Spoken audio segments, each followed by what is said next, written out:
শুরুতে জানি কি আপনি তো আপনার নাম টাম কোনো কিছু বলবেন না, সো আমরা জি আরেকবার বলতে হবে। শিহরণ হোসেন শান। ওকে, নাম বলা যাবে তার মানে আপনি শুধুমাত্র আপনার কোথা থেকে এসেছেন সেই জায়গাটা বলতে চাচ্ছেন না। সেন আমরা আপনার প্রথম ঘটনায় যাই এবং প্রথম ঘটনাটা যেটা আপনি বলবেন সেটা আলটিমেটলি কতদিন আগে, মানে এক্স্যাক্টলি কতদিন আগে ঘটেছিল এই ঘটনাটা? ইনসিডেন্ট স্টার্ট হয় বেসিক্যালি 2011-এ। ওকে। এবং 2013 পর্যন্ত এটা আমার সাথে ক্যারি করে। দেন মানে একটা 2 বছর তার মানে আপনাকে ভুগিয়েছে এই ঘটনাটি। ওকে, আমরা শুনি তাহলে আপনার ঘটনাটি, আপনি একদম যেভাবে শুরু হয়েছিল সেখান থেকে শুনি। হ্যালো লিসেনার্স, আমি সরাসরি ঘটনায় চলে যাই। ঘটনাটি শুরু হয় 2011-এ। সে বছরে আমি বিয়ে করি এবং বিয়ের পর কিছু ফ্যামিলির প্রবলেমের জন্য আমি আমার ওয়াইফকে তখন উঠিয়ে নিতে পারিনি। সো আমাকে বেসিক্যালি তখন মাঝে মাঝে আমার ওয়াইফের বাসায় থাকতে হতো, যেতাম সেখানে। 2011-এ সম্ভবত সেপ্টেম্বর মান্থে আমার একটা ফ্রেন্ডের মেয়ের বার্থডে। তো পার্টি সেন্টারে যাবো, আমি আমার ওয়াইফ আমরা দুজন রেডি হচ্ছি। তো বাসা থেকে যখন বের হবো আমার ওয়াইফ বলছে যে আমরা আসলে আমাদের রুমে লাইটটা অন করে রেখে যাই। তো আমি বলছি যে না, আমাদের রুমে লাইট না, আমরা ডাইনিং স্পেশাল লাইটটা অন করে রেখে যাবো, কারণ ডাইনিং স্পেশাল লাইট অন রাখলে বাসার অন্য রুমগুলোতে একটু আলো যাবে। আচ্ছা। তো আমরা ডাইনিং স্পেশাল লাইট অন করে চলে যাই। ফিরতে ফিরতে রাত 12টার কিছু বেশি। তো আমরা যে বাসাটা ছিলাম সে বাসাটার রাস্তার দিকে মুখ করা, বারান্দা সহ রাস্তার দিকে। তো নিচ থেকেই মানে বাসাটা দেখা যেত, আমাদের বাসার সামনেটা। তো পার্টি থেকে যখন আমি ফেরত আসি রাত 12টার পরে, যখন আমি নামি রাস্তায় নেমে আমি প্রথমে দেখতে পাই যে আমার রুমে লাইট জ্বলছে। তো আমি খুব অবাক হয়ে যাই। তো আমি ওয়াইফকে জিজ্ঞেস করি কি ব্যাপার, আমরা তো ডাইনিং স্পেশাল লাইট জ্বালিয়ে এসেছিলাম। তো যেটা বলে যে হ্যাঁ আমরা তো সেটাই করেছিলাম। তারপর আমরা উপরে উঠি। তার আগে বলে নেওয়া ভালো, ওই দিন আমাদের বাসায় কেউ ছিলেন না, আমার শাশুড়ি এবং আমার যারা রিলেটিভ ছিলেন তারা সবাই বাসার বাইরে ছিলেন। তো আমরা দুজনে বাসা বেসিক্যালি একা। বাসায় উঠে ডোর খুলে দেখলাম যে ডাইনিং স্পেশাল লাইট বন্ধ। দিন আমরা ডাইনিং স্পেশাল লাইট জ্বালালাম, আমাদের রুমে ঢুকলাম, রুমের দরজা খুলে দেখি আমাদের রুমে লাইট জ্বলছে। আচ্ছা, খুব ইন্টারেস্টিং। তো আমরা দুজনেই মনে করি যে যাক হয়তো আমাদের কোনো একটা ভুল হয়েছে বা কোনো কিছু, বাট ডেফিনেটলি আসলে ব্যাপারটা মাথা থেকে সরছিল না। আচ্ছা। এরপর কিছুদিন 2-3 দিন পর আবার যেটা প্রবলেম হতো, আমি স্মোক করতাম। তো বারান্দায় যখন স্মোক করতাম প্রায় আমার ফিল হতো কেউ আমাকে দেখছে বা আমার দিকে তাকিয়ে আছে। কখনো কখনো খুটকাট আওয়াজ পেতাম। এগুলো উইয়ার্ড, কারণ আমার বারান্দায় সেরকম কিছুই নেই এবং আমার অনেক বড় বারান্দা, পুরোটাই এপার থেকে ওপার দেখা যায়। খুব উইয়ার্ড ফিল হতো। তো এরকম কিছুদিন হলো, বাট এটা আমি আমার ওয়াইফকে বলি নাই। এরপর যেটা হয়, একদিন রাত 2:30-3টার দিকে হঠাৎ আমার ঘুম ভেঙে যায়। আমি ঘুম ভেঙে যাওয়ার কারণ হচ্ছে আমি টের পাই আমার আমার কানে কেউ হুইসপার করছে আমার নাম। আচ্ছা। ফিস করে আমার নাম বলছে। তো আমার ঘুম ভেঙে যায়। তো উঠে দেখি আমার ওয়াইফ ঘুমাচ্ছে। তো আমি ওকে ঘুম থেকে জাগাই, তো ঘুমাচ্ছে কিনা আসলে, হ্যাঁ আসলে ঘুমাচ্ছে। তো আমি মনে করি আমার হয়তো ভুল। এরকম টানা 3-4 দিন হওয়ার পরে এরকম হুইসপার হতো, আমার ঘুম ভেঙে যেত ঠিক এই টাইমটা দিয়ে। 2:30-3টায় ঘুম ভেঙে যেত। ইভেন আমি একটা ব্রিদিংও টের পেতাম আমার কানে, ফিস করে বলছে, ব্রিদিং আমি টের পেতাম। আচ্ছা। এরপর এটা আমি আমার ওয়াইফকে জানাই, এরকম হচ্ছে আমার সাথে, তুমি কি করছো? বলছেন না। পরে ও যেটা করে আমার শাশুড়িকে জানান। আমার শাশুড়ি মা আমাকে বলেন যে বাবা তুমি ঘুমানোর আগে রোজ কিছু করে দোয়া দূর করে তারপর ঘুমাও। আচ্ছা। তারপরে যেটা হয় যে কিছুদিন ঠিক ছিল, তারপর আবার এই প্রবলেম গুলো হচ্ছিল এবং আস্তে আস্তে আমি প্রবলেমটার সাথে নিজেকে মানে ইউজ টু হয়ে গেছিলাম। ঘটনা এভাবে যাচ্ছিল। 2012 আমরা 2012 মাঝামাঝি কোন একটা সময়। আচ্ছা। তো ঘুমাচ্ছি আমরা দুজন রাত 2:30-3টা, হঠাৎ করে প্রচন্ড একটা আওয়াজে আমাদের দুজনের ঘুম ভেঙে যায়। প্রচন্ড আওয়াজ, বিকট আওয়াজ বলতে যা বোঝা আর কি, মানে অনেক সময় ট্রান্সফার বাসলো যে ধরনের আওয়াজ হয় ঠিক সে ধরনের একটা আওয়াজে আমাদের ঘুম ভেঙে যায়। এবং ঘুম ভাঙার পরে চোখ খুলে আমরা প্রথমে যেটা দেখি যে আমাদের পুরো রুমটা একদম প্রচন্ড মানে খুব ব্রাইট একটা আলো হলে যেরকম হয়, ব্রাইট আলো, মানে তাকানো যায় না এই ধরনের একটা আলো। তো আমরা দুজনেই চিৎকার দিয়ে ঘর থেকে বের হয়ে যাই। ওই সময়টাই আমার শাশুড়ি মানে তাহাজ্জুদের নামাজ পড়ে উনি দোয়া পড়ছিলেন। তো আমাদের চিৎকার শুনে দরজা খুলে বের হওয়ার পর উনি আসেন, বাসার আরো মানুষ যে আমার শ্বশুর ছিলেন ওনারা আসেন। তো ওনারা জিজ্ঞেস করেন কি ব্যাপার বাবা, কি হয়েছে? তখন আমার ওয়াইফ বলে যে মা বাবা এরকম এরকম। তো আমার শাশুড়ি যেটা আমাকে বলেন, উনি সজাগ ছিলেন, উনি দোয়া পড়ছিলেন। উনি বলেন যে বাবা আমি তো কোনো আওয়াজই পাইনি, বাট বেসিক্যালি আওয়াজটা এত জোরে, বুঝতেই পারছেন ট্রান্সমিটার বার্স্ট যে ধরনের আওয়াজ হয় অনেক মানুষই জানার কথা, শোনার কথা, বাট তারা কোনো আওয়াজ পান নাই এবং লাইটটাও পর্যন্ত তারা দেখেন নাই। ওকে, লাইট না দেখতেই পারে, বাট আওয়াজ না শোনার কোনো কারণ নেই। তো এরপরে আসলে বলে রাখা ভালো।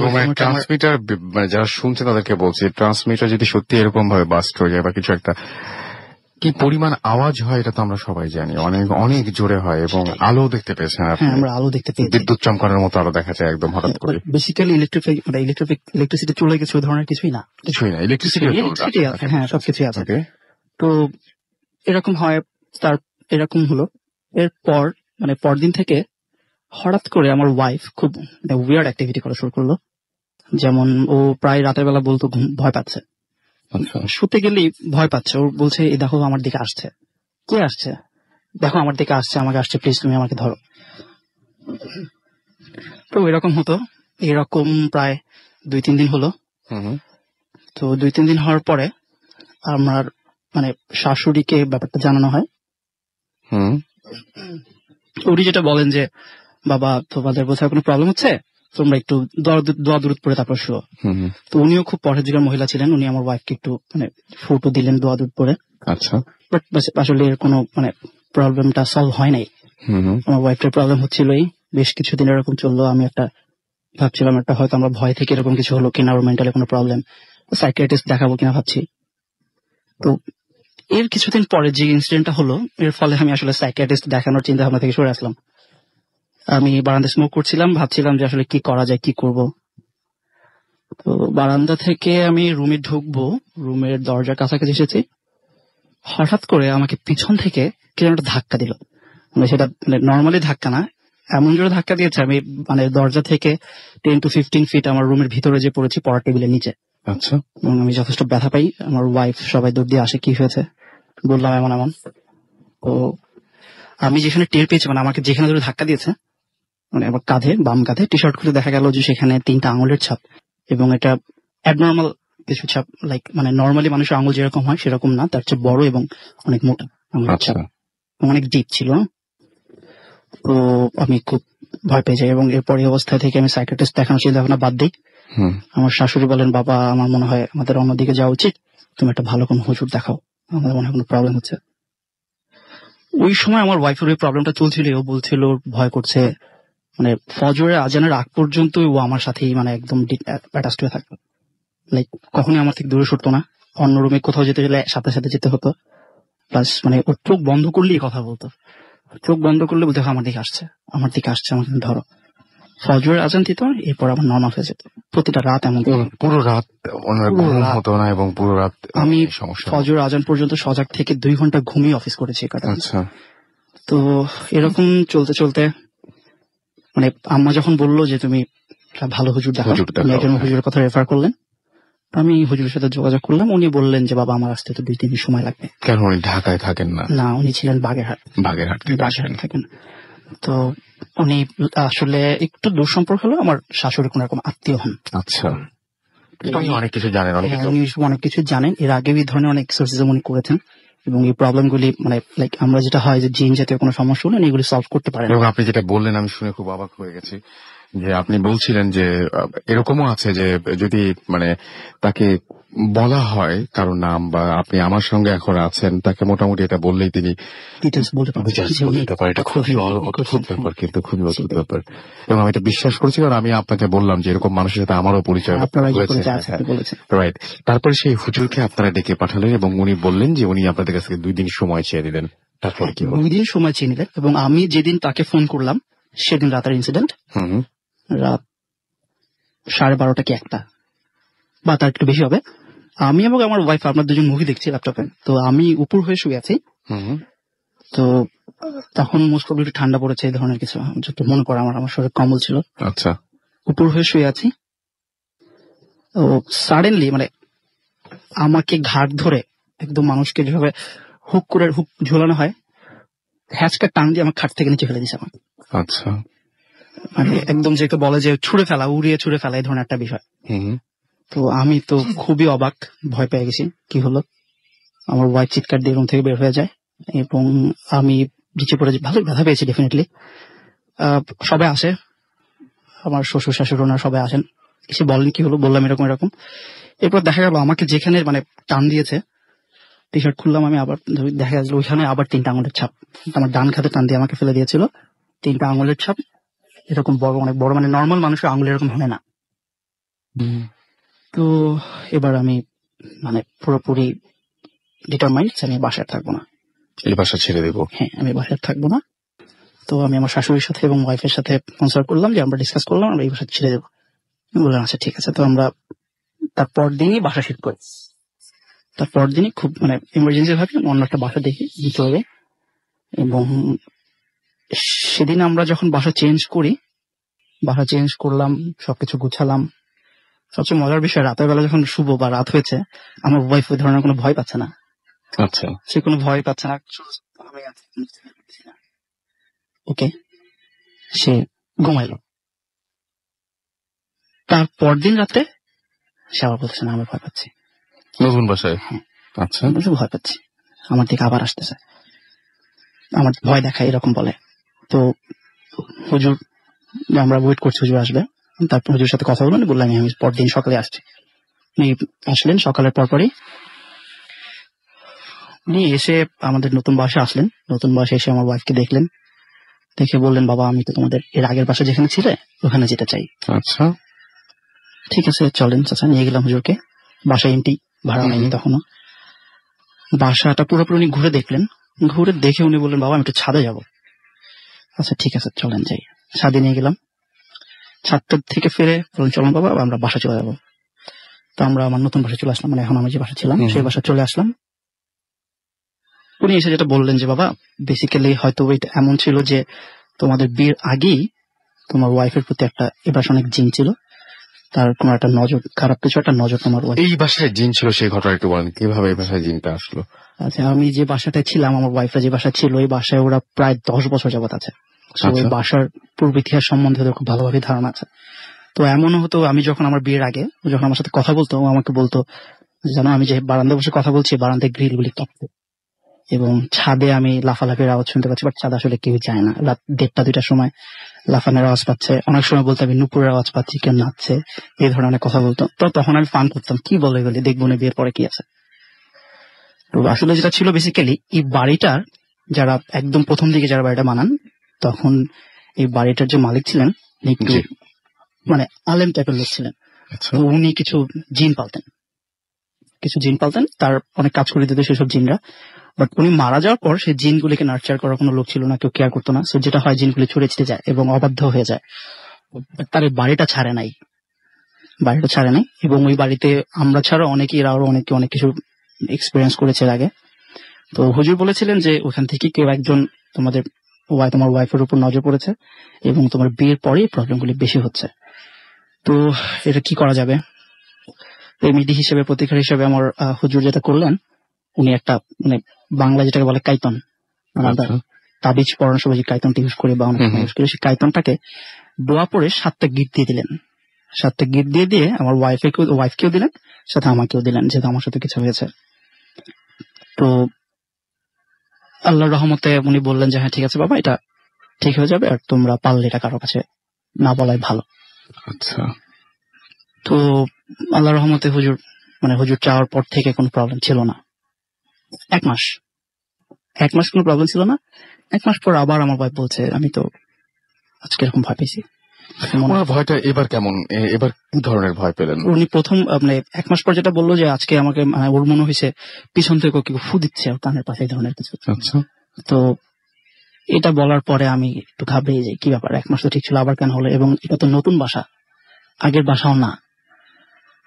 তো এরকম 2 রাত হওয়ার পরে যখন বলছে না আমি ঘুমাতে পারছি না, আমার ভয় করছে, আসছে আমার দিকে, আমার ভয় দেখাচ্ছে, তো আমি আবার সেই হুজুরের সাথে যোগাযোগ করি।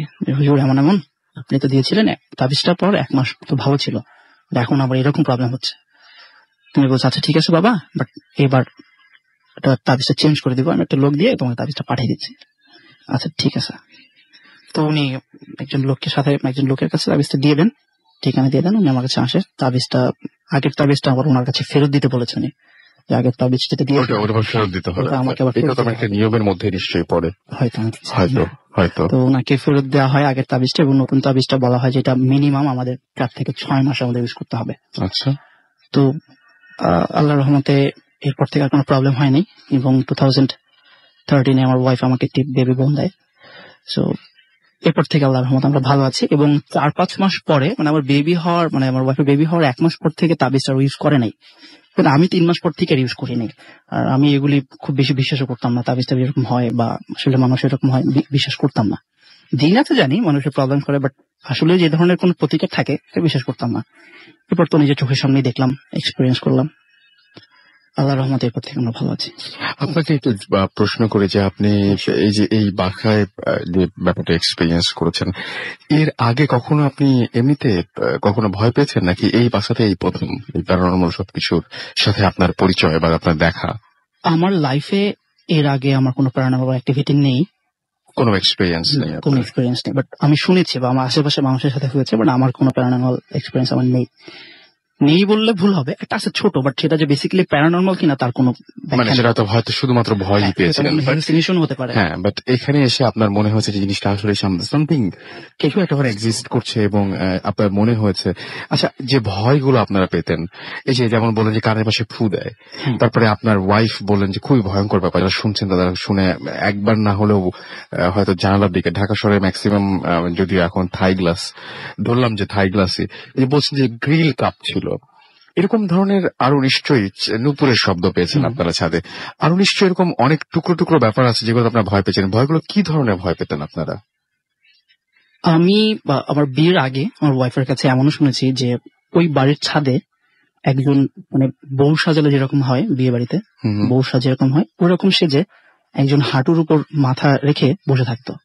আচ্ছা, প্রায় মানুষ যখন রাতে 12টার পর বাসা আসতো তার এরকম দেখতো, তো ভয় পেত। আর ওই বাড়িতে বেসিক্যালি ধরুন অনেক কিছুই হতো।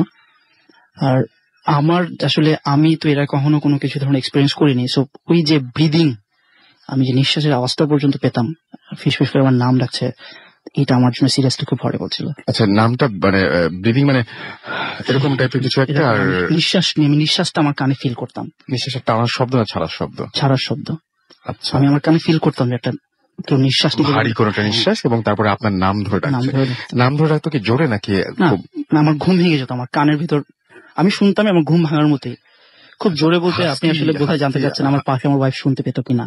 না, আমি জানতে চাচ্ছি আসলে যে হাস্কি ছিল, মানে খুব ক্লোজলি কিছু বলতো নাকি হচ্ছে দূর থেকে ডাকতো? না, এরকম কিছু ক্লোজলি বলতো, আমার নামটাই বলতো খুবই ক্লোজলি। কি নাম ধরে ডাকতো আপনাকে? আমার শান, এরকম তো? হিন্দি, হ্যাঁ শান। এটাই শুনতে পারতেন আপনি?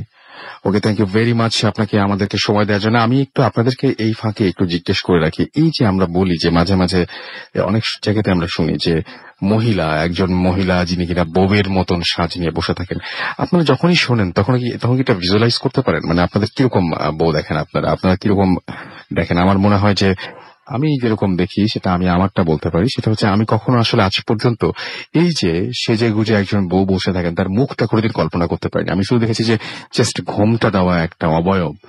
এবং আপনাকে যদি মুখ চিন্তা করতে বলা হয়, আমি এই মুহূর্তে একটু আগে চিন্তা করে শিউরে উঠছিলাম, আপনার কাছে আজব আজব মুখ কিন্তু মনে পড়বে, মানে খুব অদ্ভুত টাইপের, এবং সেগুলো কোনো পরিচিত মানুষের মুখ হয়তো না।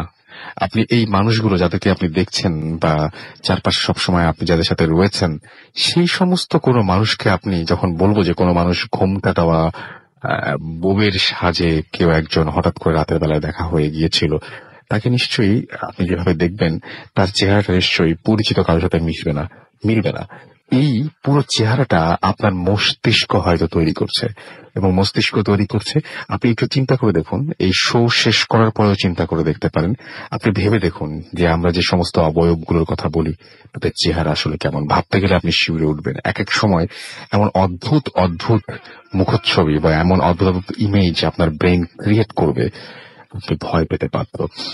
এবং যদি এটা চিন্তা করে কেউ কোন রকমের এরকম কোনো কিছু ফিল করে থাকেন, ডেফিনেটলি আমাকে এসএমএস করুন। এসএমএস করার নিয়মকে আমি বলে দিচ্ছি। মোবাইলের মেসেজ অপশনে গিয়ে টাইপ করতে হবে ফুর্তি, FORTI ফুর্তি, স্পেস দিয়ে লিখতে হবে আপনার নাম, স্পেস দিয়ে আপনার মেসেজ পাঠিয়ে দিতে হবে 9840 নাম্বারে। সোহান আমাদের এসএমএস করেছেন ববা থেকে, এবং তিনি বলছেন ভালো হয়েছে।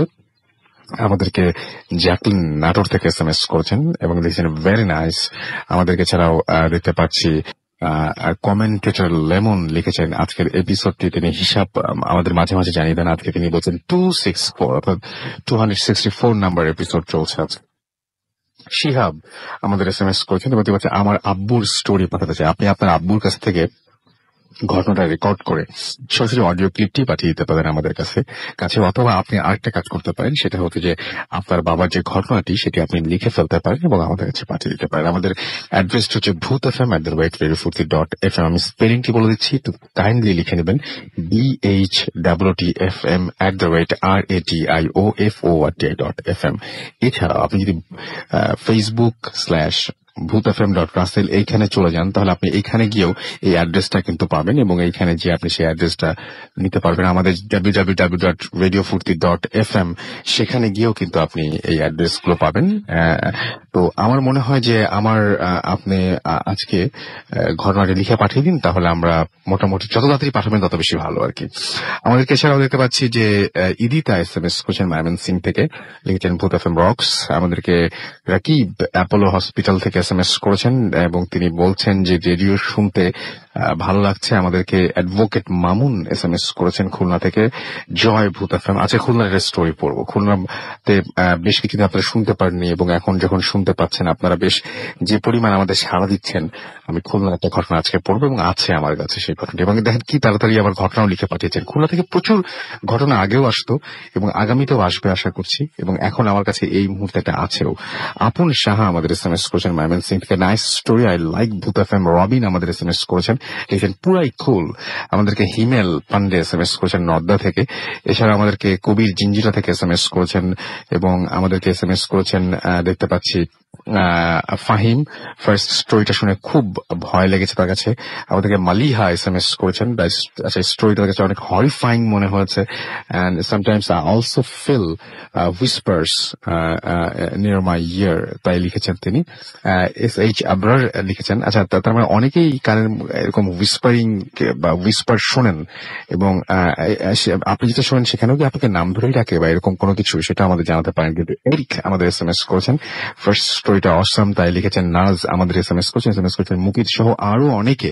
আমাদের ফেসবুকেও অনেকে আছেন এই মুহূর্তে আমি দেখতে পাচ্ছি, যেমন নাইম খান আমাদের সাথে রয়েছেন, মাসুদ রানা আমাদের সাথে রয়েছেন, MD পারভেজ আমাদের সাথে রয়েছেন, SD সঞ্জয় আমাদের সাথে রয়েছেন, আমাদের আহমেদ তোফায়েল আমাদের সাথে রয়েছেন, আমাদের সাথে রয়েছেন MD রাকিব হুসাইন DC। তারা সবাই কিন্তু এখানে কমেন্ট করেছেন। আমাদের আহসান হাবিব ইমন আমাদের সাথে রয়েছেন, আমার সাথে রয়েছেন শেখ তানজিল রহমান। যারা আমার গত সপ্তাহে যারা আমার রিপ্লাই পেয়েছেন তারা আজকে আছেন তো না, ফেসবুকে যাদের রিপ্লাই দিয়েছে। আমরা যে বলি যে ফেসবুকটা সারা বছর আপনাদের জন্য প্রতি সপ্তাহেই আমরা খুলি এবং সেটা পড়ি, সেটা তো নিশ্চয়ই টের পাচ্ছেন এবং রেগুলার অনেকেই হয়তো রিপ্লাই পেয়েছেন এবং তারা বেশ খুশি আছেন। আপনারা যদি রিপ্লাই পেয়ে থাকেন ডেফিনেটলি আপনারা ওয়ালে যে পোস্ট আছে সেখানে কাইন্ডলি একটু জানাবেন, তাহলে আরো সবাই বিশ্বাস করবেন অ্যাটলিস্ট যে না আমরা উত্তর দেই, পড়ি আপনাদের সবকিছু। আচ্ছা, আমাদেরকে লিখেছেন the night comes alive with গ্রামীণ ফোন। আমাদের এখানে লিখেছেন, এটা হচ্ছে সাহা সুলতান, থ্যাংক ইউ ভেরি মাচ। আমরা এছাড়াও দেখতে পাচ্ছি তিথি বিশ্বাস আমাদের SMS করেছেন, এছাড়াও SMS এখানে কমেন্ট করেছেন। আমাদের শান্ত রয় এখানে কমেন্ট করেছেন তাহমিনা আখতার রূপা, এছাড়াও সুমাইয়া আখতার আমাদের এখানে কমেন্ট করেছেন দেখতে হচ্ছে মোহাম্মদ পারভেজ, সাইফুল করিম, এছাড়াও শফিকুল ইসলাম সহ আরো অনেকে, রাব্বি খান, আরো অনেকে। তো আপনারা যদি ফেসবুকে আসতে চান চলে যান www.facebook.com/radio.furti এবং www.facebook.com/bhutfm.russell, এই দুটো অ্যাড্রেসে। অনেক সময় হয়ে গেছে, একটা ঘটনা পড়তে যাচ্ছিলাম কিন্তু খুলনার ঘটনাটা আমাকে ব্রেকের পরে এসে পড়তে হবে। অন দ্যাট নোট আমরা একটা ছোট্ট ব্রেক নিচ্ছি এবং ফিরে আসছি আবারও। স্টে টিউনড রেডিও ফুর্তি অ্যান্ড ডোন্ট স্টপ দ্য ফুর্তি। Bhoot FM, the night comes alive.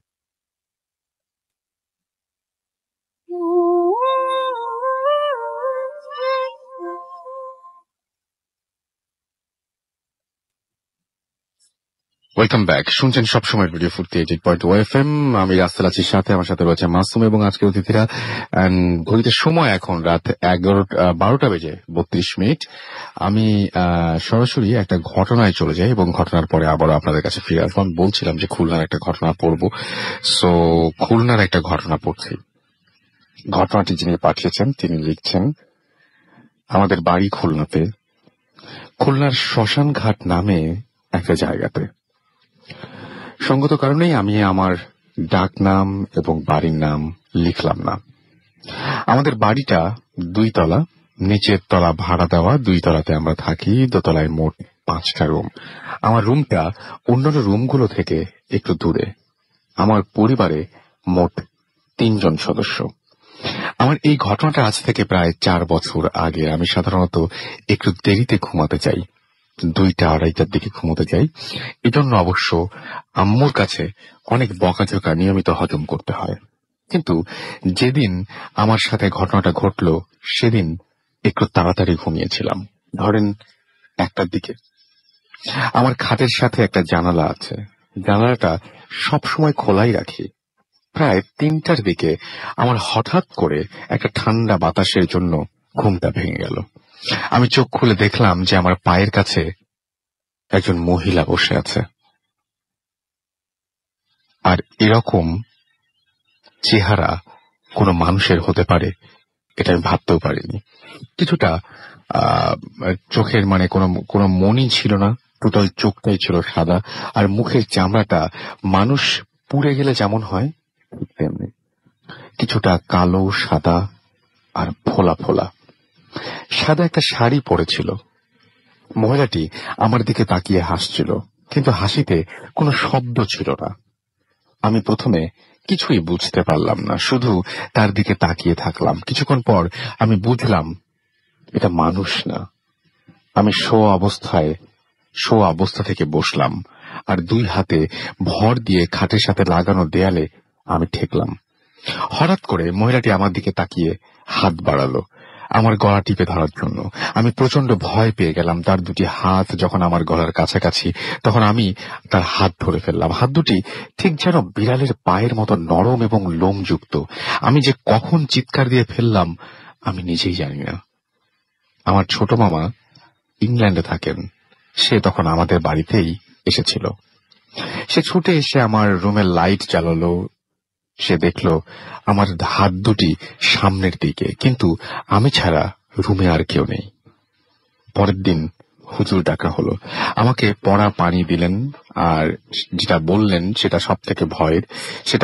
তিনি বললেন যে আমার রুমের সাথে যে জানালাটা রয়েছে, এই জানালার বাইরে যে খালি জায়গাটা, সেখানে টোটাল 33 থেকে 34 জন জিন যাতায়াত করে। কারণ এটা তাদের যাতায়াতের পথ, এটা কোনোভাবেই বন্ধ করা সম্ভব না। কিন্তু তিনি বললেন আমি তাদের সাথে কোনো একটা বোঝাপড়া যেতে হবে যেন তারা এই ডিস্টার্বটা না করে।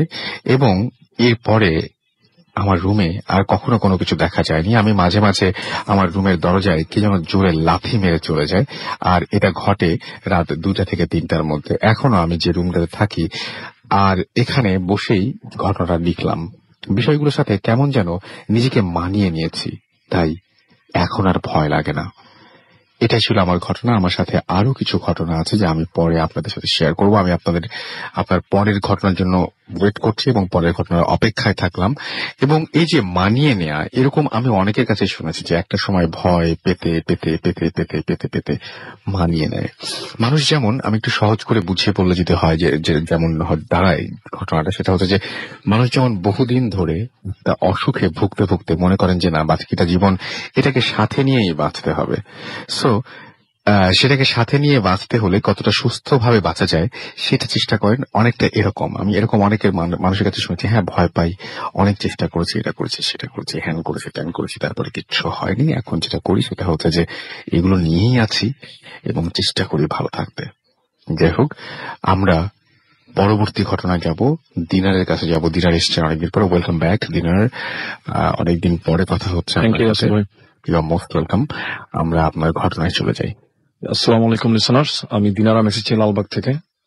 তো আসলে আমি প্রথম যে ঘটনাটি শেয়ার করছি, এটা আমি গতকাল বৃহস্পতিবার জামিল ভাই নামে একজন বড় ভাইয়ের মুখ থেকে ঘটনাটি শুনি।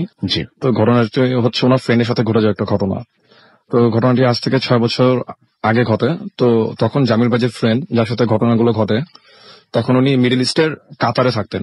তো কাতারে উনি একটা কোম্পানির ভিসাতে যান বাংলাদেশ থেকে। তো সেখানে উনি টেলারিং এর কাজ করতেন।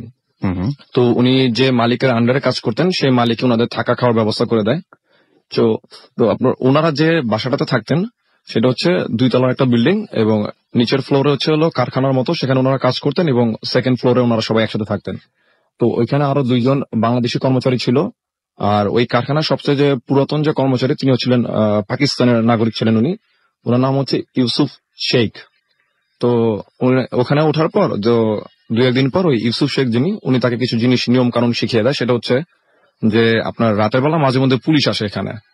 তো পুলিশ এসে চেক করে যে কোনো অবৈধ কর্মচারী অন্য দেশ থেকে এসে কাজ টাজ করছে কিনা ওগুলো চেক করার জন্য। তো তারা যখন আসে বেসিক্যালি তারা এসে নক দিয়ে বলে, তারা আরবিতে বলে যে আমরা পুলিশ, দরজা খোলার জন্য। তো তাদের বাসার পিছন দিকে একটা গেট ছিল আর সামনের দিকে শুধু শাটার ছিল, যেটা বেসিক্যালি মানে দোকানের মতোই। তো এরকম কিছু নিয়ম শেখা। আর আরেকটা জিনিস বলে যে রাতের বেলা যদি এরকম পুলিশ ছাড়া যদি অন্য কেউ নক করে তাহলে যাতে তারা দরজা না খুলে বা শাটার না খুলে। তো ওনার কাছে একটু অবাক লাগে যে চোর ডাকাতের কোনো ভয় ছিল না সেখানে। আর হাইওয়ের পাশে ছিল তাদের ওই কারখানা বা বাসা যেটাই হোক। তো আশেপাশে দুই একটা বাসা ছাড়া আর দূরে একটা পেট্রোল পাম্প ছিল, পাম্প স্টেশন ছিল। তো দুই একদিন পর ওই জামিল ভাইয়ের ফ্রেন্ড উনি তাকে জিজ্ঞেস করে যে আপনি যে বললেন যে পুলিশ ছাড়া অন্য কেউ যদি নক করে দরজা খুলতে না, মানে কি, মানে কারণটা কি ছিল? তখন উনি যেটা বলেন যে পাকিস্তানি যে সিটিজেনটা ছিল, তো উনি বলে যে এই বাসাটা যখন এই ওনাদের কারখানা যে মালিক যিনি অ্যারাবিয়ান পার্সন, তো উনি প্রায় 2-3 বছর আগে নেন ভাড়া। তো তার ঠিক 3-4 বছর আগ পর্যন্ত বাসাটা অ্যাবান্ডেনই ছিল। আচ্ছা। তো এই বাসাটার যে একটা কাহিনী আছে সেটা হচ্ছে এরকম যে অনেক আগে এখানে একটা অ্যারাবিয়ান ফ্যামিলি থাকতো। তো একদিন যেটা হয় যে ওই অ্যারাবিয়ান ফ্যামিলির যে কর্তা যিনি ছিলেন উনি তার ওয়াইফ এবং তার বাচ্চা ছিল একটা, প্রায় এক বছর এরকম বয়স ছিল। তো তাদের দুইজনকে মেরে আপনার ফ্রিজের মধ্যে রেখে সে চলে যায়। তো যেহেতু কোনো লোকজনের আসা যাওয়া ছিল না, তো এটা জানতে জানতে প্রায় 4-5 দিন লেগে যায়। তো পুলিশ টুলিশ এসে সে লাশ সেখান থেকে নিয়ে যায়। তারপর থেকে এই বাসাটা বলতে গেলে অ্যাবান্ডেনই ছিল, কেউ থাকতো না। তো তারপর ওনাদের মালিক এই বাসাটাকে কারখানা হিসাবে নেয়। আচ্ছা। তো ইউসুফ শেখ আরো কিছু বলে যে সেটা হচ্ছে যে এই কারখানাতে মানে এর আগে অনেক কর্মচারী আসছে বাংলাদেশ থেকে প্লাস হচ্ছে পাকিস্তান থেকে। তো অনেকেই 1-1.5 মাস কাজ করার পর চলে যেত। আচ্ছা। তো সবারই একটা কমপ্লেন ছিল যে রাত হলে মনে হচ্ছে ওনাদের ফার্স্ট ফ্লোরের বর্ণনা হচ্ছে এরকম যে বড় একটা রুম, তারপর হচ্ছে একটা ছোট কিচেন রুম এবং তারপর হচ্ছে টয়লেট। তো ওই কিচেন রুমের ওইখান থেকে মনে হতো যে তাদের কোন একজন মহিলা থেমে থেমে কান্না করলে যেরকম শব্দ হবে ঠিক এরকম একটা কান্নার শব্দ ভেসে আসতো। আচ্ছা। আর অনেক সময় থেকে যে তাদের শাটারের মধ্যে মনে হচ্ছে কেউ নক করতেছে। তো তারা অনেকবার উপর থেকে দেখার চেষ্টা করছে, নিজে শাটার খুলে বেরিয়েছে, দেখছে সেখানে কেউ নেই। আর ওনাদের বাসাটা ছিল হাইওয়ের একেবারে পাশে। তো ওইখানে যে অন্য কেউ এসে তাদেরকে ডিস্টার্ব করবে এরকম কেউ ছিল না সেখানে। তো একদিন যেটা হয়, এক কর্মচারী ছিল, সে নিচে কাজ করতেছিল। তো কাজ করার একটা পর্যায়ে সে শুনতেছে যে আপনার রান্নাঘরে ওই পাশ থেকে একজন মহিলা কান্না করতেছে। তো এটা শোনার পর তার কাছে কিউরিসিটি কাজ করে যে এত রাতে এখানে মহিলা কোত্থেকে আসবে। তো সে সেটা দেখার জন্য কিচেন রুমের দিকে যখন যায় তখন সে স্পষ্ট ফিল করলো যে শব্দটা টয়লেট থেকে আসতেছে। তো রাসেল ভাই উনি যখন টয়লেটের দরজাটা যখন খুলেন তখন উনি দেখেন যে লম্বা একটা মানুষ, মহিলা হবে কারণ সে যেটা বলে যে বেশ বড় বড় চুল ছিল। সে মানে তার মাথার একেবারে টয়লেটের সেলিং এর সাথে লাগানো ছিল, এত বেশি লম্বা ছিল। তো এরকম একজন মানুষ ঘুরে দাঁড়িয়ে সে কান্না করতেছে। তো এটা দেখার পর সে ভয়ে দোতলা চলে আসে দৌড় দিয়ে। তো এসে সবাইকে নিয়ে নিচে যায়। তো সে নিচে গিয়ে দেখে যে ওয়াশরুমে কেউই নেই। তো তারপর ওই লোক কিন্তু এখান থেকে ছেড়ে দেয় কাজ করা। তো এটা তাদেরকে বলে যে এই ব্যাপারগুলো যাতে একটু উনি অ্যাভয়েড করে চলে, বিকজ এই বাসাটা বা এই কারখানাটা এই প্রবলেম গুলো আছে। তো যাই হোক, তো একদিন ওনারা রাতের বেলা কাজ করতেছিল, মেশিনে কাজ করতেছিল। তো ওই ইউসুফ শেখ যিনি উনি হঠাৎ করে বলতেছে যে মেশিনটা স্টপ করার জন্য। দুজন মেশিন চালাচ্ছিল, তো তারা মেশিন স্টপ করলো। তখন প্রায় 10টা 10:30 হবে। তারা সবাই শুনতেছে যে বাসার পিছন থেকে একটা মহিলার কান্নার শব্দ ভেসে আসতেছে। তো তারা কিন্তু রাসেল ভাই মোটামুটি ইউজ টু ছিল ব্যাপারগুলোর সাথে, এগুলো একটু তারা অ্যাভয়েড করে চলতো। তো একদিন যেটা হয় যে তারা তাদের ওই কারখানা যে মানে প্রোডাক্ট গুলো তৈরি করে সেগুলো তারা পাশে একটা মার্কেটে দিয়ে আসে। তাদের কিছু শোরুমের সাথে ডিল ছিল, ওইখানে গিয়ে তারা তাদের মালগুলো দিয়ে আসতো। তো একদিন তারা সেই শপিং মলে সেই মালগুলো দিয়ে আসতেছিল তাদের কাভার্ড ভ্যানে করে। তো তখন গাড়ি চালাচ্ছিল জামিল ভাই যে ফ্রেন্ডটা ছিল উনি গাড়ি চালাচ্ছিলেন। আর ওই ওনার সাথে ছিল ইউসুফ শেখ যিনি, আর পিছনে একজন বাংলাদেশি কর্মচারী ছিল, আর তার সাথে ছিল তাদের সেই অ্যারাবিয়ান ওনারটা।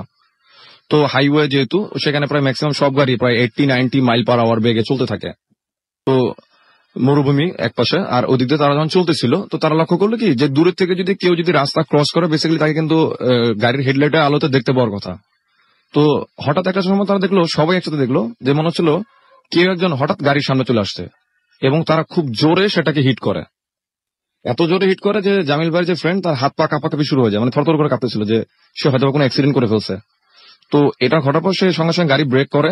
তো তাদের যে ওনার ছিলেন উনি আগে বের হন। তো তারা হিট করার পর যতটা না শকড হয় তার চেয়ে বেশি শকড হয় তারা বের হয়ে, যে পরিমাণ শব্দ হয় হিট করার পর তো বেসিক্যালি গাড়ির যে সামনে যে বাম্পারটা ছিল সেটা ভেঙে যাওয়ার কথা বা কোনো স্ক্র্যাচ পড়ার কথা, কিন্তু তারা বেরিয়ে দেখে যে সেখানে কোনো কোনো স্ক্র্যাচ নাই, নট এ সিঙ্গেল স্ক্র্যাচ, কোনো কিছুই নেই সেখানে। যদি কাউকে আঘাত করা হতো অ্যাটলিস্ট তার ব্লাড পড়ে থাকতো, কোনো জীব জানোয়ার হলেও কিন্তু তার বডিটা পড়ে থাকতো, কিন্তু সেখানে কিছুই নেই। তো এটা ঘটার পর তারা আর কেউ নিজেদের সাথে কোনো শেয়ার টেয়ার কিছু করলো না যে কি ঘটছে ব্যাপারটা।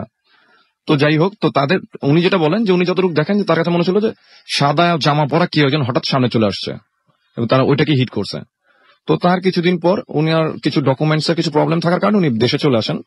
তো দেশে এসে প্রায় উনি আর পরে কাতার আর যাননি। তো উনি প্রায় আপনার 3-4 মাস বেকার ছিলেন। তো তারপর উনি ফ্রুটস এর বিজনেস শুরু করেন, জামিল ভাইয়ের ফ্রেন্ড।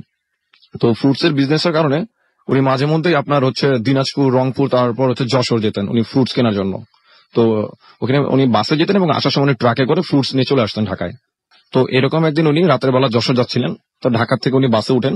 তো বাসে ওঠার পর যেটা হয় রাসেল ভাই, যে এটা কিন্তু প্রায় বছরখানেক হয়ে গেছে ওই কাতার থেকে আসার। তো উনি যে সিটটায় বসেন জানালার পাশে, তো উনি দেখলেন যে ওনার পাশের সিটটা একটু ভাঙা, ভাঙা কি মনে হচ্ছে না কেউ বসতে পারবে সেখানে। তো গাড়িটা যখন স্টার্ট দিবে ঠিক তখন একজন মহিলা এসে সেখানে বসে।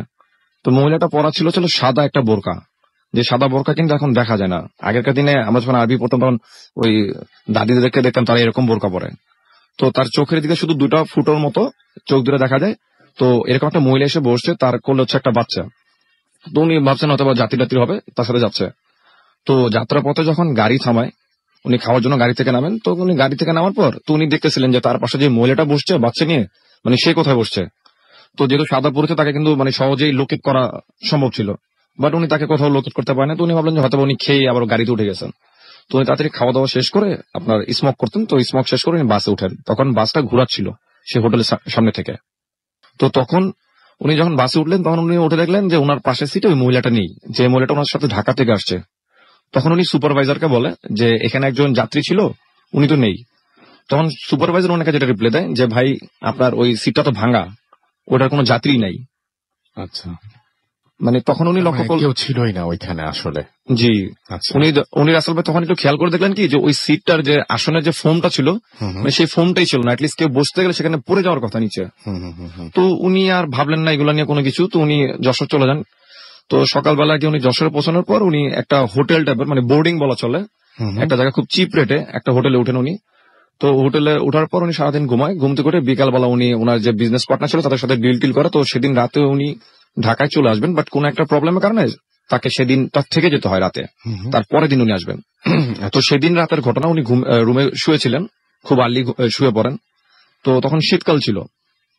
তো উনি হঠাৎ কটা 2:30-3 এরকম সময় হবে, উনি তখন ঘড়ি দেখেন নাই, উনি এটা গেস করে বলেন যে 2:30-3 এরকম সময় নাগাদ উনি ফিল করলেন যে ওনার রুমের মধ্যে টেম্পারেচার অনেক হাই, 40 বা 40 আপ হবে, এত টেম্পারেচার, উনি ঘামাচ্ছেন রীতিমতো, শীতকাল ছিল।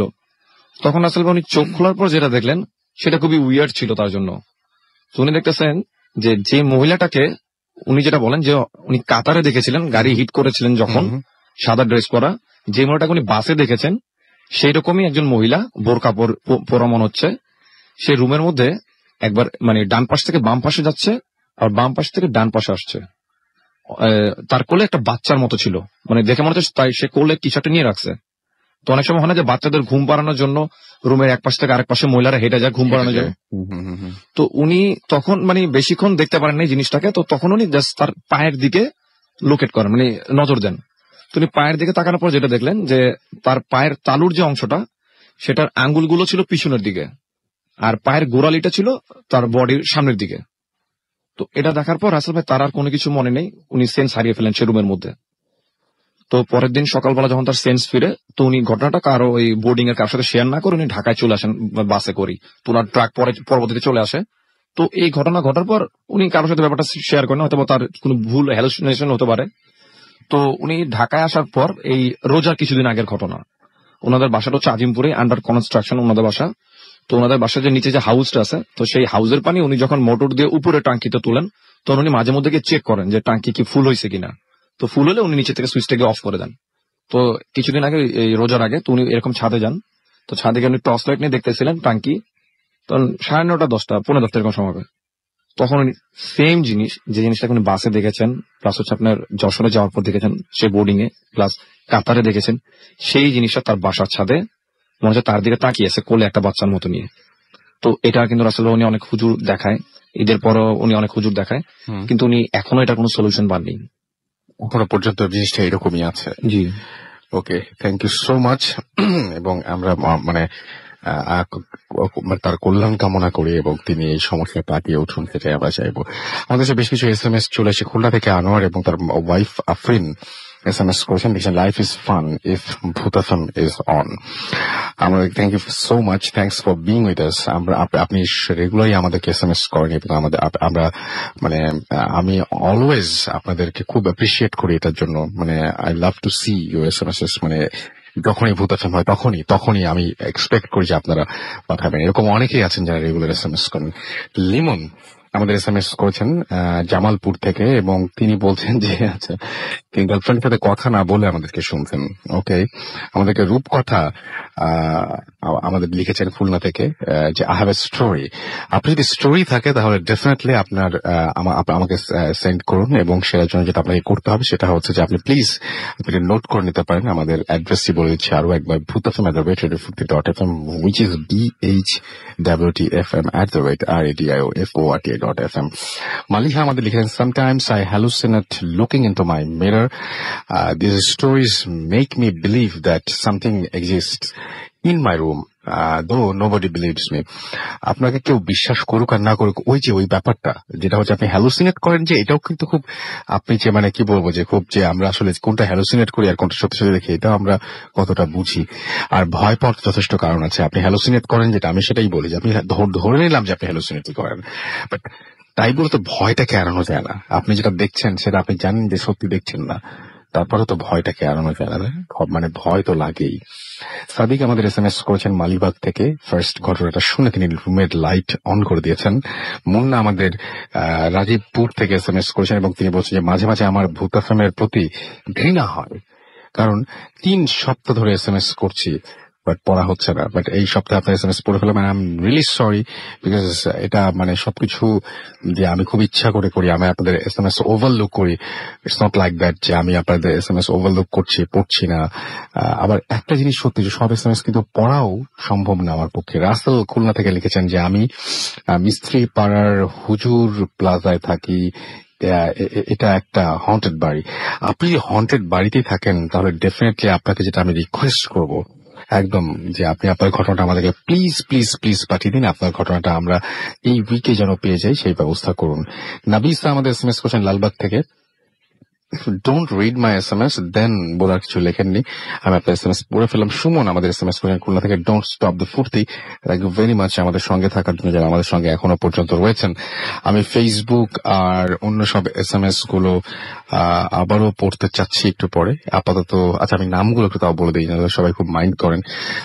রবিন আমাদের এখানে লিখছেন, আমাদের এখানে ফেসবুকে হচ্ছে এমডি আশিকুর রহমান আছেন, অমিত আমাদের তুহিন আমাদের সাথে রয়েছেন, মিথিলা অনি রয়েছেন আমাদের সাথে রয়েছেন, মিফকাত হোসেন সাব্বির, এছাড়াও তানিম জনি আমাদের সাথে রয়েছেন, এমডি খায়রুল ইসলাম খোকন আমাদের সাথে রয়েছেন, সার্জিল অভি আমাদের সাথে রয়েছেন এছাড়াও দেখতে পাচ্ছি এমডি ইশরাক AR, এছাড়াও রাব্বি খান আমাদের সাথে রয়েছেন, সুপ্ত রয় আমাদের সাথে রয়েছেন, তানজির আহমেদ রাকিব আমাদের সাথে রয়েছেন, আনিস জামান আমাদের সাথে রয়েছেন, ইয়াসিন আরাফাত আমাদের সাথে রয়েছেন, সোয়েব চৌধুরী আছেন আমাদের সাথে, শাহিন ওসমান, এছাড়া আমাদের সাথে রয়েছেন মাহমুদুল হাসান তৌফিক সহ আরো অনেকে। আপনি যদি আমাদের সাথে থাকতে চান আমাদেরকে SMS করতে চান, SMS করার নিয়মটি একটু আগেই বলে দিচ্ছি, আমাদের ইমেল করার নিয়মটি বলে দিচ্ছি, ফেসবুকের লিঙ্ক দুটো আপনাদের আবারও দিয়ে দিচ্ছি, www.facebook.com/radio.furti এবং www.facebook.com/bhutfm.russell। আমাদেরকে লিখেছেন এখানে শান্ত রয়, দাদা কিভাবে ফেসবুকে পাবো একটু বলবেন? আপনি অলরেডি আমাদের পেয়ে গেছেন, দ্যাটস ওয়াই আমি আপনাকে দেখতে পাচ্ছি এই মুহূর্তে। থ্যাংক ইউ ভেরি মাচ আমাদের সঙ্গে যারা আছেন এবং এই অ্যাডটাও সহ্য করে তারপরে আমাদের সঙ্গে থাকবেন। আমরা চেষ্টা করবো একটা অডিও ক্লিপ কিছুক্ষণের মধ্যে প্লে করার জন্য। আমি দেখতে পাচ্ছি যে আমাদের এখানে জমিদার বাড়ির একটা ছবি দিয়েছেন একজন, এবং এই জমিদার বাড়ি নিয়ে ছবিটা দেখে আমি খুব আমাদের ফেসবুক পেজে দিয়েছেন, আমার যে ভূত এফএম এর যে পেজটা রয়েছে সেখানে পোস্ট করেছেন, তিনি কমেন্টে পোস্ট করেছেন। আমি বলবো যে এটা নিয়ে যদি আপনার কোনো ঘটনা জানা থাকে ডেফিনেটলি আমাদের জানান। আমরা চাই, আমরা যদি সেরকম মনে করি তাহলে আমরা এটা ভিজিটও করতে পারি। সো খুব দ্রুত জানান। ফরিদপুর থেকে লিখেছেন তাই না, এমডি রাকিব জামাদার আমাদের সাথে আছেন। ওকে, আমরা চলে যাচ্ছি একটা ছোট্ট বিরতিতে। বিরতির পর আবারও ফিরে আসছে। স্টে টিউনড রেডিও ফুর্তি এন্ড ডোন্ট স্টপ দ্য ফুর্তি। FM, the night comes alive with Gramophone.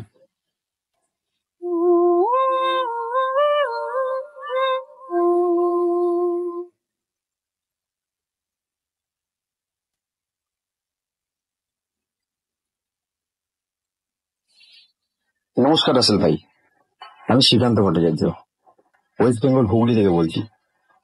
আমি আপনাদের প্রোগ্রামের একজন নিয়মিত শ্রোতা। হোটেলের সকল শ্রোতা বন্ধুকে এবং আপনাকে ও মাসুমদাকে আমার আন্তরিক শুভেচ্ছা জানাই। যাই হোক, আমি ঘটনায় চলে আসি। ঘটনাটা শোনা আমাদের এখানকার একজন কাকার মুখ থেকে। ওনাকে আমরা সবাই সহদেব কাকা বলি। উনি প্রতি বছর ওনার গ্রামের বাড়িতে শীতকালে খেজুর গাছে হাঁড়ি দিতেন, রসের হাঁড়ি হয় না, সেই হাঁড়ি দিতেন। ভোরবেলা উঠে সেসব হাঁড়ি থেকে তিনি রস সংগ্রহ করতেন এবং পরে দিনের বেলা সেটা জাল ডাল দিয়ে গুড় বানাতেন। তখন প্রত্যেক রাত্রিবেলা 3টের সময় দুজন বেরোতেন বাড়ি থেকে, উনি এবং ওনার সহকারী, এবং ওই খেজুর বাগানে চলে যেতেন। বাগান বলতে সেই রকম বাগান নয়, বাগান বলতে আমরা যা বুঝি সেরকম না। মানে বিষয়টা হচ্ছে যে ওখানে ফাঁকা মাঠের মানে গ্রামের শেষ মাথায় একটা বড় খাল ছিল, খালটা পার করে একটা ফাঁকা মাঠ, বিরাট বড় মাঠ। সেই মাঠটা আর কি আশেপাশে কোনো লোক বসতি গ্রাম ফ্রাম কিছু ছিল না, উঁচু নিচু ঢিবি জমি, ছোট ছোট খাল, আর এখানে ওখানে একটা আঁশ শেওড়া গাছের ঝোপ, আর 2-4টে এখানে ওখানে ছড়িয়ে ছিটিয়ে থাকা করে খেজুর গাছ ছিল। পুরো জায়গাটা জুড়ে প্রায় 40-50টা মতন খেজুর গাছ ছিল। ওই জায়গাটার নাম ছিল হেলিয়াপোতা, গ্রামের লোকের ওরা বলতো হেলিয়াপোতা। ওই মাঠটা বিরাট বড় ছিল, হ্যাঁ, এবং মাঠের এক পাশে ছিল একটা পুরোনো ভেঙে যাওয়া বাড়ি। কেউ বলতো যে ওটা জমিদার বাড়ি, কেউ বলতো রাজবাড়ি। হ্যাঁ, তবে সে বাড়িটা মানে একদম কোনো মতে মাথা তুলে মানে নিজের অস্তিত্ব জানা দিত আর কি, জঙ্গলে ঘেরা। তো ওই জায়গাটাতে দিনের বেলা দূরে থাক, রাত্রিবেলা দিনের বেলা কেউ কখনোই মানে কেউ ওখানে যেত না আর কি, ধারে কাছেও যেত না। তো যাই হোক, সহদেব কাকার কথা অনুযায়ী ঘটনাটা ঘটে 2003 সালে। সে বছর তিনি গাছে হাঁড়ি দিয়েছিলেন। আর তার সহকারী যে ছিল, যে তার যে সঙ্গী ছিল, যে তাকে হেল্প করতো, তার নাম ছিল নিতাই। তো প্রতিদিন ভোরে নিতাই কাকাকে ডাকতে আসতো। তারপর দুজন দড়ি, হাঁড়ি, টিন, ছুরি, যে সমস্ত প্রয়োজনীয় জিনিসপত্র লাগে সেসব নিয়ে তারা বেরিয়ে পড়তেন। আর নিতাইয়ের বাড়িটা ছিল, কাকার বাড়ি ছিল গ্রামের এক মাথায়, আর নিতাইয়ের বাড়িটা ছিল ওই গ্রামেরই অন্য পাড়ায়, বেশ কিছুটা দূরে।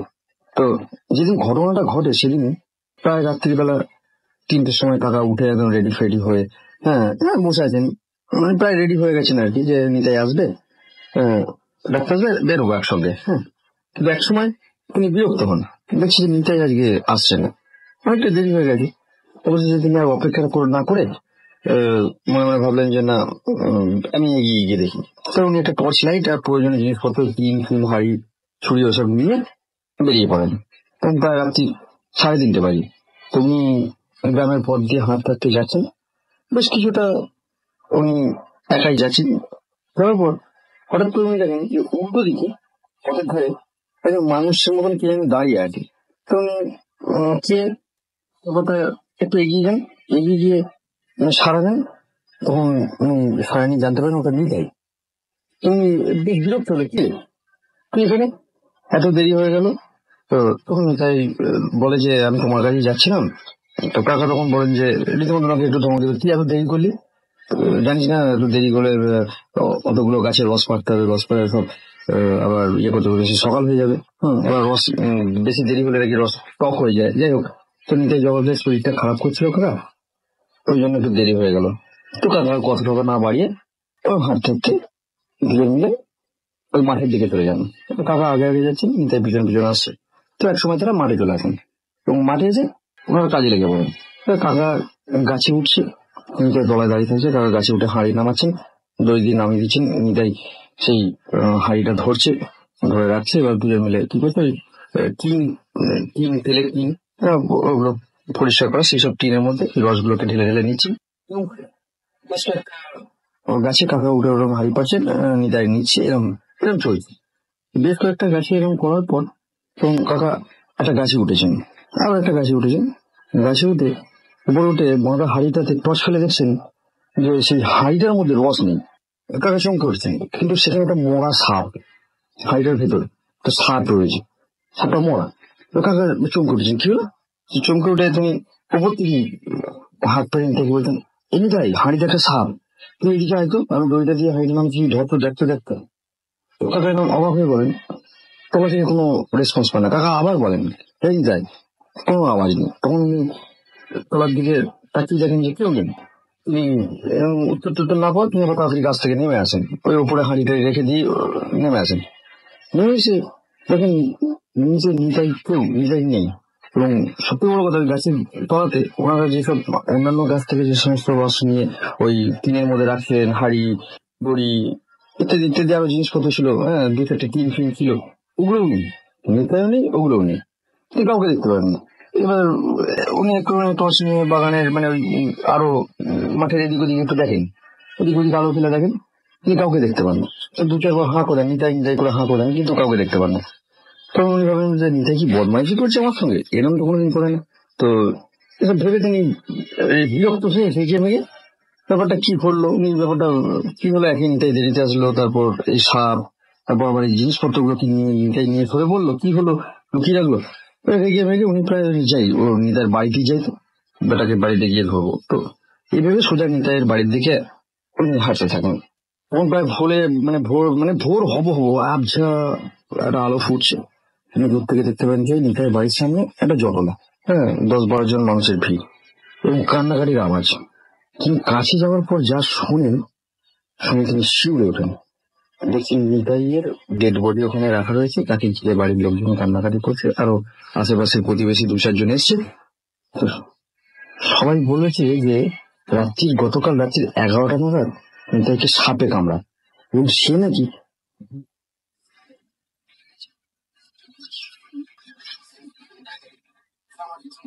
মুখে ওখানে জ্ঞান হারান। তো পরে তাকে বাড়িতে নিয়ে আসা হয়, লোকজন ধরাধরি করে বাড়িতে নিয়ে আসে এবং তাকে বাড়িতে এসে তাকে হাওয়া ফাওয়া দিয়ে দেয়। মোটামুটি এটা বেশ কিছুক্ষণ পর পরের দিন তার দিনের বেলা তার জ্ঞান ফেরে, কিন্তু তখন তিনি এরকম কেমন একটা বেভুল টাইপের হয়ে যান, মানে ঠিক মতন কথাবার্তা বলছেন না, এই ব্যাপার কি ব্যাপার। তো কাকা পরে আস্তে আস্তে সুস্থ হন, কিন্তু কাকার একটাই প্রশ্ন, মানে আজও কাকাকে তাড়া করে বেড়ায়। এবং আমাদেরও একটাই প্রশ্ন বারবার মনে আছে যে নিতাই যদি 3 ঘন্টা আগে মারা গিয়ে থাকে, তাহলে তার সঙ্গে ওই মাঠে কে গেছিল? নাকি কাকার বক্তব্য যে নাকি উনি যা দেখেছেন সবটাই তার ভুল, চোখের ভ্রম ছিল, হয়তো তিনি ভুল দেখেছেন। আর যদি হবে, তাহলে উনি যে দড়ি, টিন, হাঁড়ি এই জিনিসগুলো নিয়ে যে বাড়ি থেকে বেরিয়েছিলেন, সেইগুলো কোথায় গেল? তারপরের দিন মাঠে গিয়ে তন্ন করে খুঁজেও তার চিহ্ন মাত্র পাওয়া যায়নি, সেই জিনিসগুলো গেল কোথায়? সহদেব কাকা আজও বেঁচে আছেন, এখন উনি প্রায় 65 বছরের একজন বৃদ্ধ মানুষ। এবং ওই ঘটনার পর থেকে উনি আর গাছের রস ফস দেওয়া তো দূরে থাকা, গুড় বানানো ওইসব কারবার সব ফেলে গিয়েছিলেন। তো এখন উনি গ্রামের বাড়ি ছেড়ে এখানে এসে ওনার ছেলে এখানে কাজ করে থাকেন। তো এই ছিল আমার ঘটনা। ধন্যবাদ রাসেল। আর ভূত গ্রামের সকল শ্রোতাদেরকে আমি আবার আমার আন্তরিক শুভেচ্ছা জানাচ্ছি। ধন্যবাদ। Tonight, that's alive.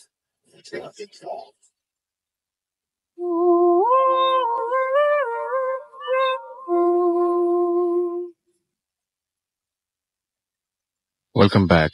ঘড়িতে সময় রাত 1:07। পৃথিবীর যেখানে আপনি থাকুন না কেন, আপনি যদি ভয় পেতে ভালোবাসেন, তাহলে আপনি আমাদের একজন, আপনি ভূত এফএমের একজন, এবং আপনি শুনছেন রেডিও ফুক্তি 88.0 FM।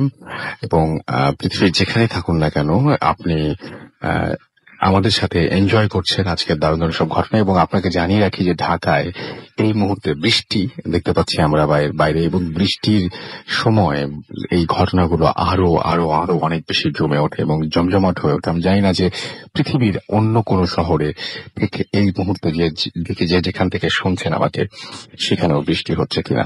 যাই হোক, আমরা চলে যাব আমাদের পরবর্তী ঘটনায়, তবে তার আগে কিছু SMS পড়ে ফেলতে চাই। আমাদেরকে ফাহিম খুলনা থেকে SMS করেছেন এবং এবং আমাদেরকে তিনি বলছেন খুলনার স্টোরি বেস্ট। ওকে, আমাদেরকে এছাড়াও দেখতে পাচ্ছি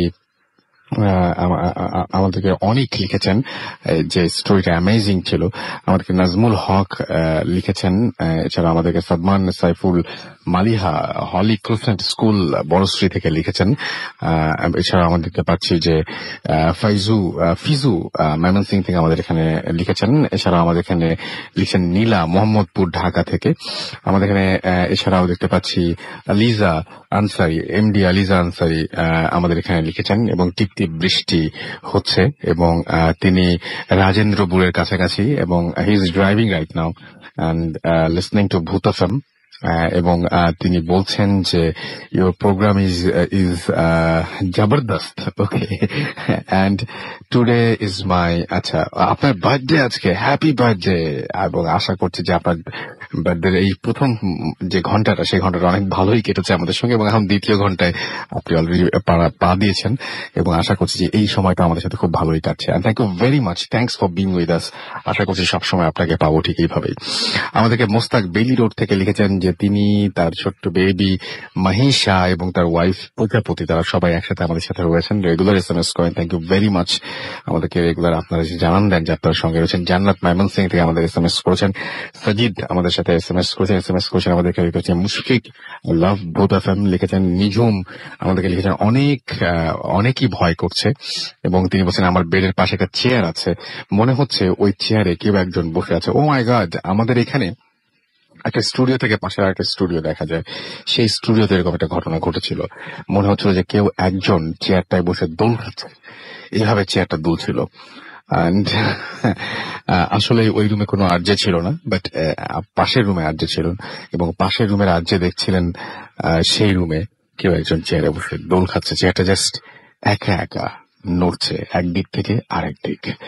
পালকি আমাদের এখানে SMS করেছেন। বাহার আমাদের এখানে SMS করেছেন। আমাদের এখানে পুলক SMS করেছেন। আকাশ সহ আরো অনেকে। আপনি যদি SMS করতে চান মোবাইলের মেসেজ অপশনে গিয়ে টাইপ করুন ফুর্তি, FORTI ফুর্তি, স্পেস দিলে করে আপনার নাম, স্পেস দিয়ে আপনার মেসেজ পাঠিয়ে দিন 9840 নাম্বারে। আমরা চলে যাব পরবর্তী ঘটনায়। আপনার নামটাকে একটু বলবেন এবং আপনি কোথা থেকে এসেছেন একটু আমাদের বলেন। হ্যালো লিসেনার্স, আসসালামু আলাইকুম। আমি আমিনুল হক সেতু, ধানমন্ডি 27 থেকে এসেছি। ওকে, ধানমন্ডি 27 থেকে এসেছেন। আপনাদের ঘটনাটা বেসিক্যালি আপনাদের তিনজনের সাথে একই ঘটনা ঘটেছে। আমরা ঘটনাটা আপনি যখন বাইরে বলছিলেন তখন অনেক বড় করেই বলছিলেন, আমরা একটু ছোট করে ফেলি তাহলে সবার বুঝতে একটু সুবিধা হবে। আমরা শুনি। আমি সবার সঙ্গে ঘটনা চলে যাই। আমার ঘটনা হচ্ছে বেসিক্যালি হচ্ছে 2013 সালের সেপ্টেম্বর মাসে। তো আমি ঢাকায় একটা বাসটিতে পড়াশোনার সুযোগে হোস্টেলে উঠি আর কি। হোস্টেলে ওঠার পর 7-8 দিন কোনো প্রবলেম ছিল না, থাকলাম ভালো মতো।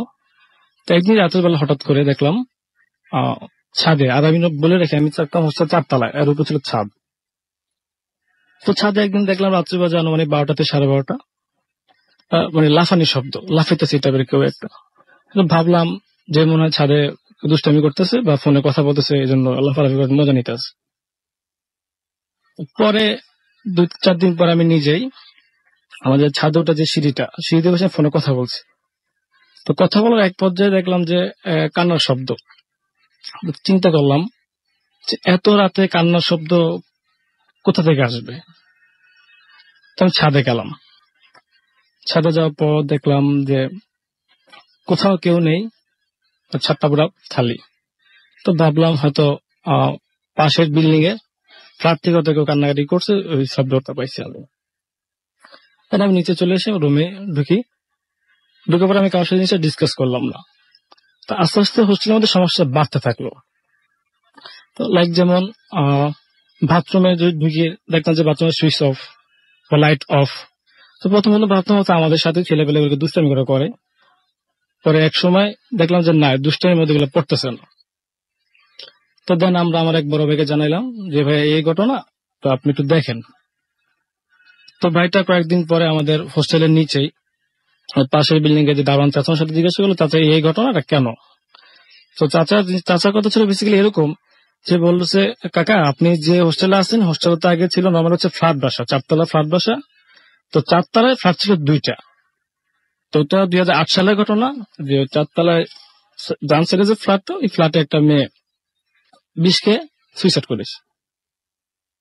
তো পরে ওই ফ্যামিলিটা 2-3 মাস পরে বাসাটা চেঞ্জ করে অন্য বাসায় চলে যায়। দেন ওই ফ্ল্যাটটা যখন খালি হইলো, পরবর্তীতে যে কোনো ভাড়াটি আসলেই 2 থেকে 3 মাস বেশি স্থায়ী হতো না, তারা চলে যেত। আস্তে আস্তে পুরো বাসাটার মধ্যে প্রবলেম দেখা দেয়। দেন বাড়িওয়ালা এক পর্যায়ে আপনি যে হোস্টেলটা করছে হোস্টেলওয়ালার কাছে প্লেসটা বিক্রি করে দেয়। তো পরে উনি এটাতে হোস্টেল করছে জায়গাটার মধ্যে। তো তোর সাথে ওই ভাইয়াটা, ওনার নাম হচ্ছে সাইফুল হাসান। যথারীতি ওই ভাইয়াটা এসে বললো যে এই ঘটনা, তো আমরা কেউ পাত্তা দিতাম না। কেন পাত্তা দিতাম না হচ্ছে, ভাইয়াটা সবসময় মজা করতাম আমাদের সাথে যে এই আছে। তো বললাম যে ভাই আপনারা তো মজা নিতেছেন কেন, এটা তো ট্রাস্ট হয় না। তিনি বললেন ট্রাস্ট না হইলে নাই, কিছু করার নাই। তো মাঝখানে কিছুদিন ঝামেলা হয় নাই। পরে হচ্ছে একসময় আমাদের ফাইনাল একদম শেষ হয়ে যায়, আর আমরা যেহেতু বার্ষিকের মধ্যে একদম ছিল মোটামুটি যে যার মতো বাসায় চলে যায়। তো আমরা 4 তলায় ওই দিন ছিলাম আমরা 3 জন। তা আমার সাথে ছিল নাফি ফ্রেন্ড, ও বাসায় চলে গেছে আর আমি একা। দেন শুয়ে পড়লাম, মোটামুটি আমি একা শুয়ে পড়লাম। শোয়ার পরে হচ্ছে আপনি 12টা থেকে 12:30টার মধ্যেই লাইটটা সব একটা গন্ধ পাচ্ছি আমি। গন্ধ হচ্ছে লাইক এরকম ডাস্টবিনে পচা গন্ধ, এই টাইপের গন্ধ। তো চিন্তা করলাম যে এই টাইপের গন্ধ তো রুমে আসার কথা না, কারণ আমার রুমের তো ঝুড়িটা পরিষ্কার। তারপরে উঠে দেখলাম যে না, পরিষ্কার আছে, ভাবলাম হয়তো পাশে টাশে কোনো গন্ধ টন্ধ আসছে এই টাইপের। দেন 1:40 থেকে 1:45 বা 50 এই সময়ের মধ্যে আমি মানে আমার রুমের মধ্যেই কান্নার শব্দ পাই, হালকা করে একটা কান্নার শব্দ পাই। আমি চোখে ঘুম এসে পড়লো অনেকটা, তো ঘুম চোখে একটু উঠলাম। উঠানোর পরে দেখলাম যে আমার বিছানায় কেউ একজন শুয়ে আছে। তখন জিনিসটা মাথায় এতটুকু আসলো না যে বিছানায় শুয়ে থাকবে কে। আমি আবার যথারীতি বিছানায় শুয়ে পড়লাম। হঠাৎ মাথায় আসলো যে বিছনাতে কেউ থাকার কথা না, কারণ আমার রুম তো আমার কাছে নাই, বিছনায় আসলে কে। হুট করে বসে পড়লাম। বসানোর পরে হচ্ছে মানে আমি তখন দেখলাম বসানোর পরে হচ্ছে একটা মেয়ে হচ্ছে আপনার দাঁড়িয়ে আছে। তার চুলগুলো পিছন চুলের সামনে অনেক বড় চুল সামনে। তো দেন আমি আর কিছু কোনো কথা বলতে পারলাম না, আমি সেন্সলেস হয়ে যাই। সেন্সলেস হয়ে যাওয়ার পরে হঠাৎ ঘন্টাখানিক পর্যন্ত জ্ঞান ফিরলো। দেখলাম যে আমার রুমটা পুরো ফাঁকা, কেউ নেই। তা আমি যথারীতি কারোর সাথে জিনিসটা শেয়ার করলাম না। শেয়ার না করার পরে আমি পরদিন সকালবেলায় ভোরে বাসায় চলে যাই। তো বাসায় চলে যাওয়ার পর আমি আমার মার সাথে ঘটনাটা শেয়ার করি, আমার সাথে এই হয়েছে। তাও মা বললো যে এগুলো তো মনের দোষ, বাস্তবে সব কিছু নাই। তাই আমি তো চিন্তা করলাম হইতে পারে আমার মনের সমস্যা হতেই পারে। তাই আমি তো গায়ে নিলাম না এত কিছু। পরে হচ্ছে 10-15 দিন পরে যখন ছুটি শেষ, আমার রেজিস্ট্রেশন সময় আসা পড়ছে, আমি আবার ঢাকাতে ব্যাক করলাম। ঢাকাতে ব্যাক মানে হোস্টেলে আমি চলে আসলাম। তা আসার পরে আমার একটা ফ্রেন্ড জাহিদ, ওর সাথে আমি মোটামুটি জিনিসটা ডিসকাস করলাম যে এই হয়েছিল আমার সাথে। তো পরে ও আমাকে বললো যে ওর সাথে সামথিং কিছু একটা এরকম হয়েছে। আমি বললাম যে কিরকম, তোর সাথে কি হয়েছে? তুমি বললো যে আমি যাওয়ার কয়েকদিনের পরে তো থাকতো 3 তলায় হচ্ছে টোটালি পুরো ফাঁকা, ও একমাত্র ছিল। তো আসলে আমি বলে রাখি, আমাদের যে হোস্টেলে মানে 1 তলা 2 3 4 তলা প্রত্যেকটা যে মেইন দরজা আছে, আর হোস্টেল নিয়ম আছে যে রাত্রে 11টার পর যার যার ফ্লোরের মেইন দরজাটা লক করে লাগানো। তো ও লক করে রাখছে, একা মানুষ। তো ওরও হচ্ছে 1টা থেকে 1:30টার মধ্যে কলিং বেল টিপ দেয়। তো চিন্তা করলো যে এত রাত্রে করে কে দিবে, কারণ হোস্টেল তো ফ্ল্যাটে কেউ নাই। তারপরে খুলতে গেল, খুলে দেখে যে ওর দরজার সামনে কেউ নাই। তারপরে আবার আয়সা বলো শুয়ে পড়ছে। 15 থেকে 20 মিনিট পরে রাসেল ভাই দরজা জোরে লাথি মারলে যেরকম একটা শব্দ, মেন দরজা থেকে এরকম একটা লাথি মারছে। তো এবারও মোটামুটি মেজাজ খারাপ ফিরে গেছে যে কে লাথিটা মারলে আমি দেখবো। দেন ও এবারে গেল, গিয়ে পর দেখলো এবারে কেউ নাই, টোটালি হচ্ছে জায়গাটা খালি। তোর মনে একটু ভয় কাজ করলো যে বারবার 2বার সেম কাইন্ড অবস্থা হচ্ছে, তো ঘটনাটা কি। তো পরে ও যখন আবার শুইতে যাবে, দরজা লক্ষ্যে শুইতে যাবে, তখন দেখবে যে মাথার উপরে আপনার হচ্ছে মানে কালো পাখি সার্কুলার ঘুরতেছে।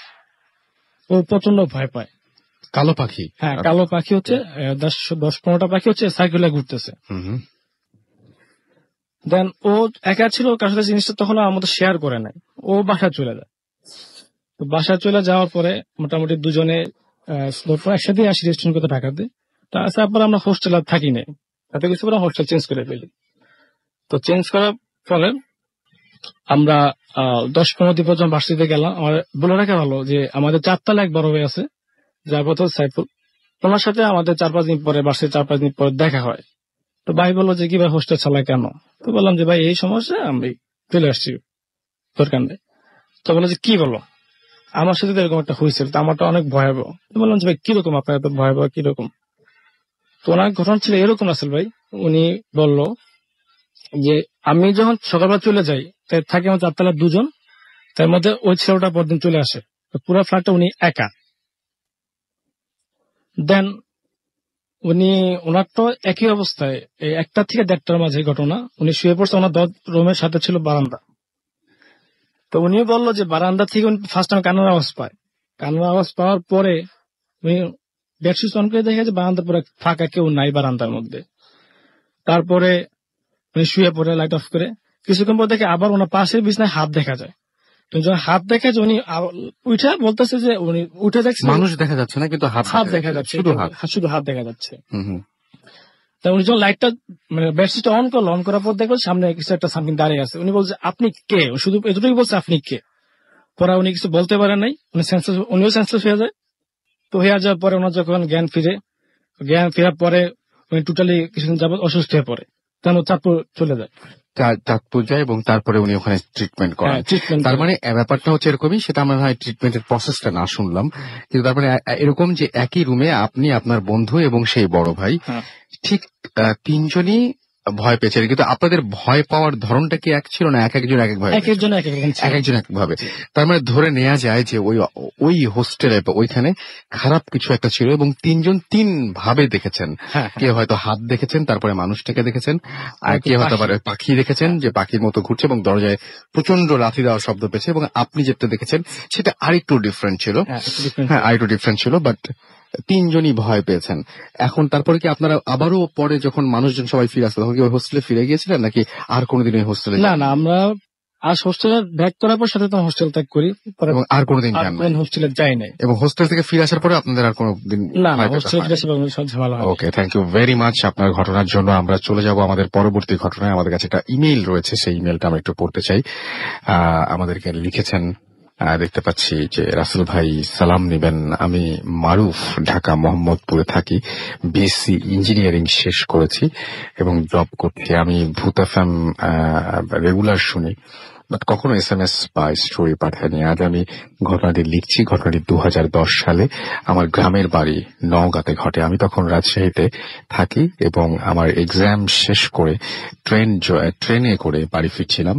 তখন বৈশাখ মাসের মাঝামাঝি। আগেই বলে রাখি, রেল স্টেশন থেকে আমাদের বাড়িটা 1.5 কিলোমিটার দূরে এবং ওই পথ দিয়ে হেঁটে যেতে হবে এবং রেল লাইন দিয়ে হেঁটে যেতে হবে। সঙ্গত কারণে জায়গাটির নাম আমি গোপন রাখছি। তো স্টেশনে পৌঁছতে পৌঁছতে মাগরিবের আজান দিয়ে দেয় এবং অন্যান্য দিন অনেকে আমাদের গ্রামে আসে এবং আসা যাওয়া সব সময় করে থাকে, বাট ওই দিন কাউকে পেলাম না এবং সঙ্গে যাওয়ার জন্য আমার সাথে অনেক মালামাল ছিল, ছোট বড় ব্যাগ, টেবিল ফ্যান, আমার বেড।